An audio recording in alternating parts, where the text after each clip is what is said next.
warahmatullahi wabarakatuh. Alhamdulillahi rabbil alamin. Wassalatu wassalamu ala ashrafil anbiya'i wal mursalin Sayyidina Muhammadin wa ala alihi wa ashabihi ajma'in.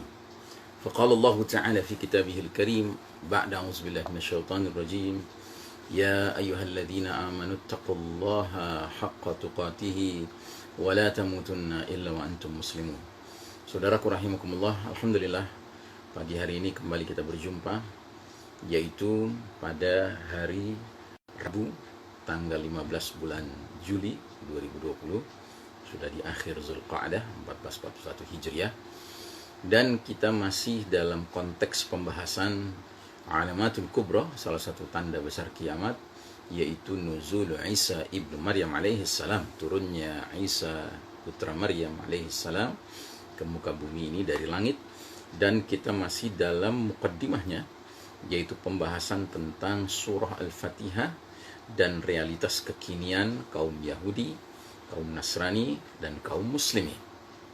Baik, pada kesempatan yang lalu kita sampai kepada pembahasan betapa pentingnya bahwasanya umat ini, umat akhir zaman, umat pengikut Nabi Muhammad SAW, kaum Muslimin ini benar-benar berpegang teguh kepada wahyu ilahi yang telah diturunkan, yang telah disampaikan kepada Nabi Muhammad sallallahu alaihi wasallam. Karena inilah kitabullah, kitab dari Allah yang diturunkan di akhir zaman, dan sudah barang tentu ini kitab muhaiminan, kitab yang telah merevisi, mengedit, menyempurnakan semua petunjuk-petunjuk Allah terdahulu, yang boleh jadi karena perjalanan waktu, karena adanya tangan-tangan kotor dari pemuka-pemuka agama dari kaum yang mengaku sebagai kaum Yahudi maupun kaum Nasrani, akhirnya kitab Allah yang turun kepada Nabi Musa alaihissalam, Nabi Isa alaihissalam mengalami kontaminasi dan deviasi. Adapun Al-Quranul Karim merupakan kitabullah yang sudah sempurna, yang paripurna, yang ditegaskan, digaransi oleh Allah Ta'ala dalam surat Al-Hijr, Inna nahnu nazzalna dzikra wa inna lahu lahafidhun. Sesungguhnya kamilah yang mewahyukan al-dzikr, Al-Quran dalam hal ini, dan sesungguhnya kamilah yang memeliharanya. Jadi langsung Allah menjamin bahwasanya kitab Al-Quran ini sampai kapanpun tidak akan mengalami perubahan, deviasi, apalagi kontaminasi. Allah menjamin bahwa barang siapa yang hidup di dunia berpegang teguh kepada petunjuk dan wahyu Allah Ta'ala, niscaya dia akan selamat di dunia maupun di akhirat. Fid darain, di dalam dua dar, dua negeri, dua alam, dunia dan akhirat, dia akan selamat. Nah, dalam hal ini Allah Ta'ala berfirman dalam surat At-Taha ayat 123 hingga 124, maaf, surat Taha. Allah Ta'ala berfirman, fa imma ya'tiyannakum minni hudan faman ittaba'a hudaya fala yadhillu wa la yashqa wa man a'rada 'an dzikri fa inna lahu ma'ishatan dhanka wa nahsyuruhu yaumal qiyamati a'ma. Artinya, maka jika datang kepadamu petunjuk dariku, lalu barang siapa mengikuti petunjukku, dia tidak akan sesat di dunia dan dia tidak akan celaka di akhirat.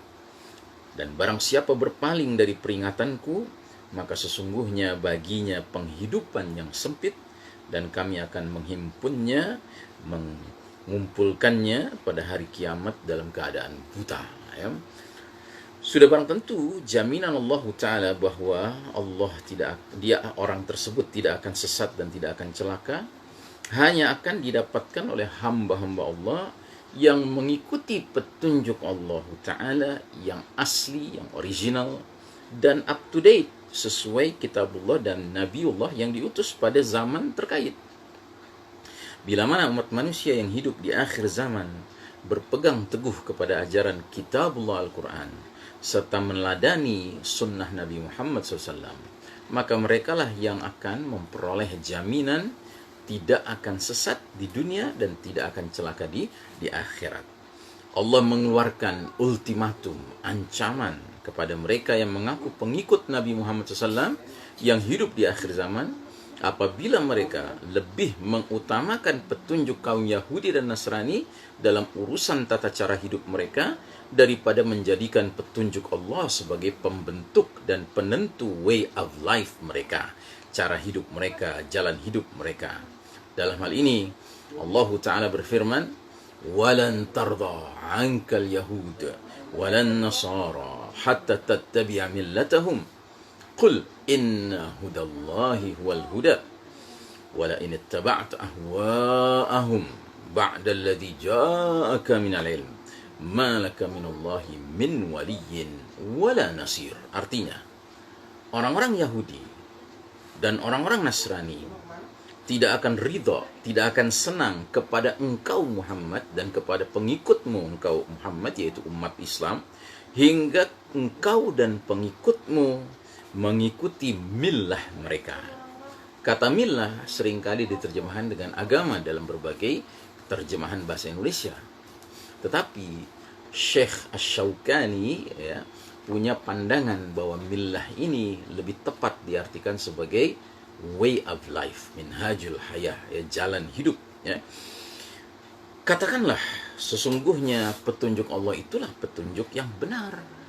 Dan sesungguhnya jika kamu mengikuti kemauan mereka, yakni kaum Yahudi dan Nasrani, setelah pengetahuan datang kepadamu dan kepada umatmu, maka Allah Ta'ala tidak lagi menjadi pelindung dan penolong bagimu.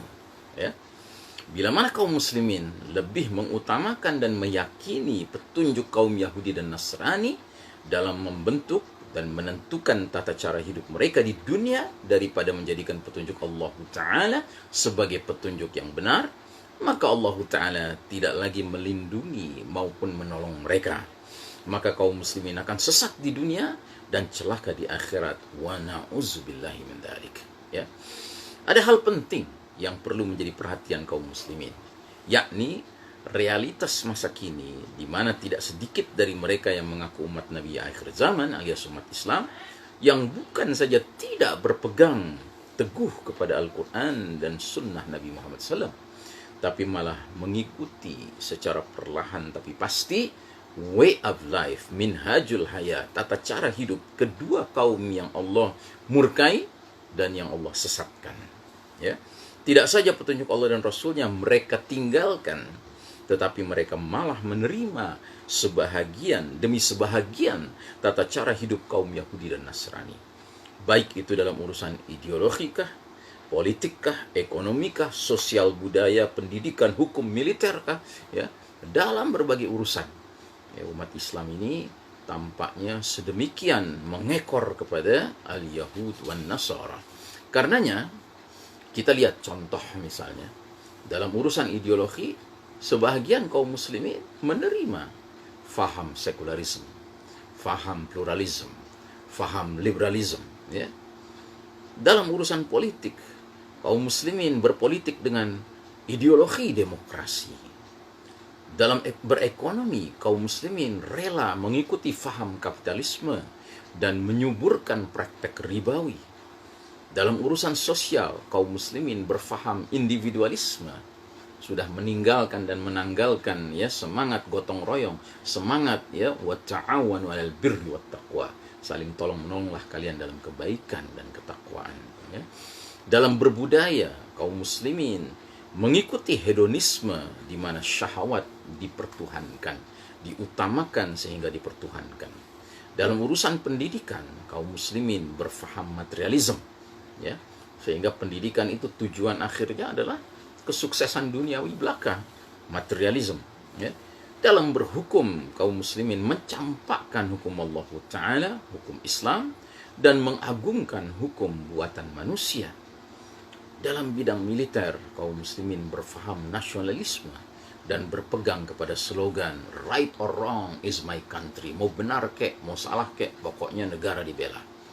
La haula wala quwata illa billah. Singkat kata, hampir semua yang datang dari kafir barat alias masyarakat Yahudi Nasrani yang sedang memimpin dunia dewasa ini diterima oleh sebahagian kaum muslimin.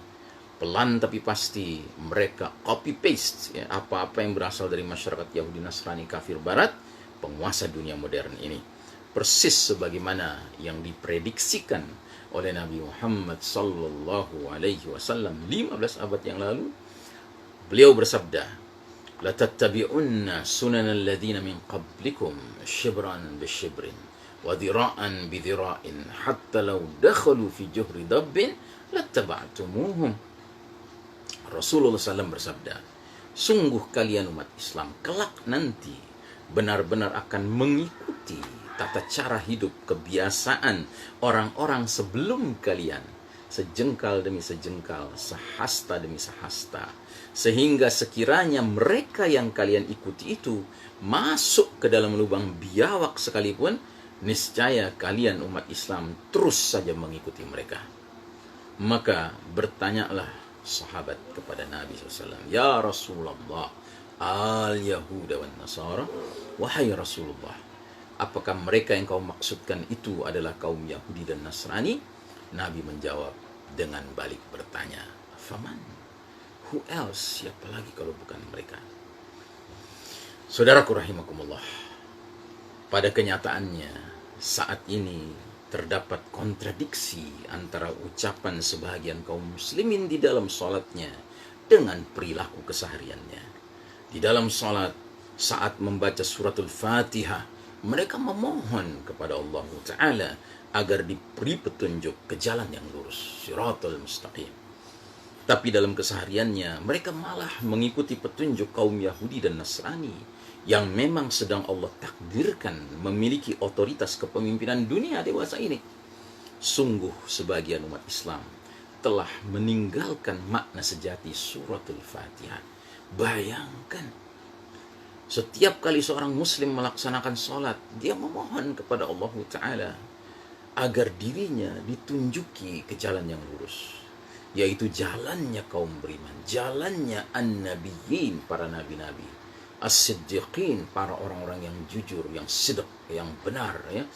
Asy-syuhada, jalannya para orang-orang yang rela mengorbankan jiwa raganya, ya, di jalan Allah Ta'ala sehingga terbunuh oleh musuh-musuh Allah menjadi para syuhada. Dan as-salihin, orang-orang yang saleh, ya. Mereka meminta agar masuk ke dalam golongan, ya, salah satu dari 4 ini, kecuali tentunya golongan para nabi karena kenabian sudah ditutup. Nah, pada saat yang sama, ya, kita pun umat Islam dalam sholatnya, dalam membaca surat Al-Fatihahnya, memohon kepada Allah agar dirinya tidak dikelompokkan, dimasukkan, digolongkan ke dalam golongan kaum Yahudi maupun Nasrani. Kaum Yahudi adalah kaum al-maghdubi alaihim, yang dimurkai Allah Ta'ala. Kaum Nasrani adalah kaum yang sesat, ad-dhalin. Ya. Kita meminta kepada Allah agar digolongkannya bersama orang-orang yang beriman, yang mulia, yang telah mendapat nikmat karena menempuh jalan siratal mustaqim itu. Para nabi, para siddiqin, syuhada dan salihin. Kita memohon kepada Allah, jangan sekali-kali kita terseret sehingga kita masuk dalam kelompok seperti kaum Yahudi yang dimurkai Allah, atau seperti kaum Nasrani yang sesat, ya. Nah, sedangkan pada zaman yang sedang kita jalani dewasa ini, justru tampuk kepemimpinan dunia sedang berada di dalam genggaman kedua kaum yang melenceng dari jalan yang lurus tersebut. Dunia modern berada di bawah kepemimpinan al-maghdubi alaihim, kaum yang dimurkai Allah, al-Yahud. Sedangkan, ya, kelompok lain yang juga menggenggam dunia adalah ad-dhalin, kaum yang tersesat, kaum Nasrani. Allah benar-benar sedang menguji kita, menguji kesungguhan kita umat Islam. Apakah kita dapat tetap beristiqamah di atas jalan yang hak, jalan yang lurus, kendati dunia sedang dipimpin oleh kaum Yahudi dan Nasrani? Allahul musta'an. Hanya Allah lah tempat kita memohon pertolongan. Hanya Allah lah tempat kita bertawakal. Hanya kepada Allah lah tempat kita benar-benar bergantung, ya. Allahus samad, Allah tempat kita bergantung, ya. Nah, karenanya saudaraku rahimakumullah, dalam satu hadis yang lain lagi, Nabi Muhammad SAW telah mengisyaratkan bahwa sekalipun sudah mencapai titik di mana Islam ini berdiri dengan megahnya, dengan cemerlangnya karena keberhasilan umat Islam memperjuangkan kejayaan Islam, tapi bisa saja dia kemudian mengalami pelunturan dan keruntuhan. Sehingga Nabi bersabda, la yunqadhan nurul islami urwatan urwatan, kullaman taqadat urwatun tashabbatha an-nasu billati taliha fa awwaluhunna naqdan al-hukmu wa akhiruhunna as-shalah. Ya, sungguh ikatan Islam akan terurai simpul demi simpul. Apabila satu simpul terurai, manusia bergelantungan, bergelayutan pada simpul berikutnya. Dan yang paling awal terurai adalah simpul urusan hukum, sedangkan yang paling akhir terurai adalah simpul urusan salat. Saudaraku rahimakumullah, semenjak runtuhnya Kesultanan Utsmani Turki, kekhalifahan umat Islam yang terakhir pada tahun 1924 Masehi 1342 Hijriah, dunia menyaksikan satu persatu simpul-simpul Islam itu terurai. Mulai dari simpul hukum, bukan hukum Allah yang diberlakukan di negeri-negeri kaum muslimin. Simpul politik, bukan politik Islam yang berlaku di negeri kaum muslimin. Ekonominya bahkan ekonomi ribawi yang seolah-olah berani menantang berperang kepada Allah dan Rasulnya. Pendidikannya pendidikan sekuler, bukan pendidikan Islami. Budayanya bukan budaya Islam, tapi budaya hedonistik, syahwat menjadi Tuhan. Ya.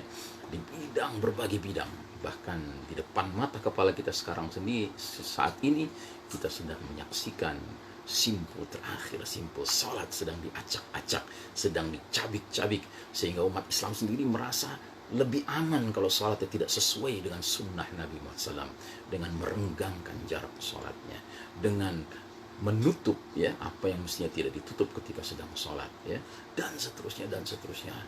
Luar biasa, ya.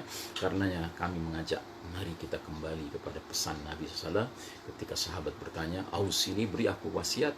Kata Nabi sederhana sekali, "Qul amantu billahi tsumma istaqim."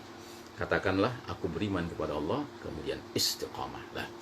Mudah-mudahan Allah menguatkan kita di era penuh fitnah di akhir zaman ini dengan keimanan yang benar, tauhid yang benar, dan kita istiqamah di atas keimanan dan tauhid yang benar itu. Wassallallahu ala nabiyyina Muhammadin wa ala alihi wa sahbihi wasallam tasliman. Walhamdulillahirabbil alamin. Wassalamualaikum warahmatullahi wabarakatuh.